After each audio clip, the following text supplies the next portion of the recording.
খেয়াল করে দেখেন, প্রতিটি পরিবারেই এমন একজন বোকা পুরুষ থাকে যে তার পরিবারের বাকি সবার জন্য খেটে খুঁটে নিজের জীবনের বেশিরভাগ সময় নষ্ট করে দেয়।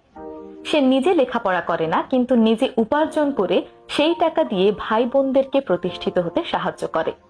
তার জীবনের পুরো সময়টাই সে পরিশ্রম করে টাকা উপার্জন করে এবং তার ভাই বোনদেরকে লেখাপড়া শেখাতে সাহায্য করে।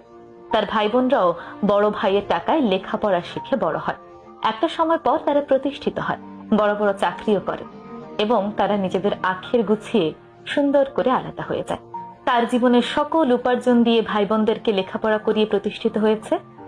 মধ্য বয়সে গিয়ে মানুষটি দেখতে পায় না তার কাছে আছে পুঁজি, না তার কাছে আছে লেখাপড়ার জ্ঞান। যেই লেখাপড়াকে ব্যবহার করে সে আবার নতুন করে তার জীবনের পথটাকে গুছিয়ে নিতে পারে। অলরেডি তার ভাই বোনরা কিন্তু তাকে একা করে নিজেদের আখের গুছিয়ে নিয়েছে।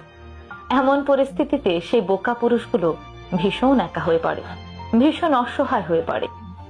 যদিও এই গল্পটি সবার সঙ্গে মিলবে না, সব ভাই বোনরা তো আর এতটা স্বার্থপর হয় না, তবুও বাংলাদেশের অনেক পরিবারে খোঁজ নিয়ে দেখবেন এই গল্পটি ঠিক মিলে যাবে। তাই বলি কি, ভাই বোনদেরকে ভালোবাসবেন, বড় হতে সাহায্য করবেন, লেখাপড়া করাবেন, সব ঠিক আছে, পাশাপাশি নিজের লেখাপড়াটাও ঠিক রাখতে হবে। যে অল্প উপার্জন আছে তা দিয়েই অল্প অল্প করে হলেও নিজে যেমন লেখাপড়া শিখবেন, তেমনি ভাই বোনদেরকেও লেখাপড়া শেখাবেন। কারণ মানুষের জীবনের সবচেয়ে বড় পুঁজি হলো লেখাপড়া। আপনার কাছে যদি কোনো সাহায্য না থাকে, কোনো অর্থ সম্পদ না থাকে, কোনো পুঁজি না থাকে, তবু আপনি আপনার নিজের লেখাপড়া এবং জ্ঞান ভাঙিয়ে নিজের বাকি জীবনটা পার করে দিতে পারবেন। কিন্তু যদি লেখাপড়া না থাকে, তাহলে জীবনের একটি পর্যায়ে গিয়ে ভীষণ রকম বিপদে পড়ে যাবেন। তাই মনে রাখবেন, সবার আগে লেখাপড়াকে গুরুত্ব দিতে হবে। আগে নিজে লেখাপড়া শিখবেন, পাশাপাশি বাকি সবাইকে শেখাবেন।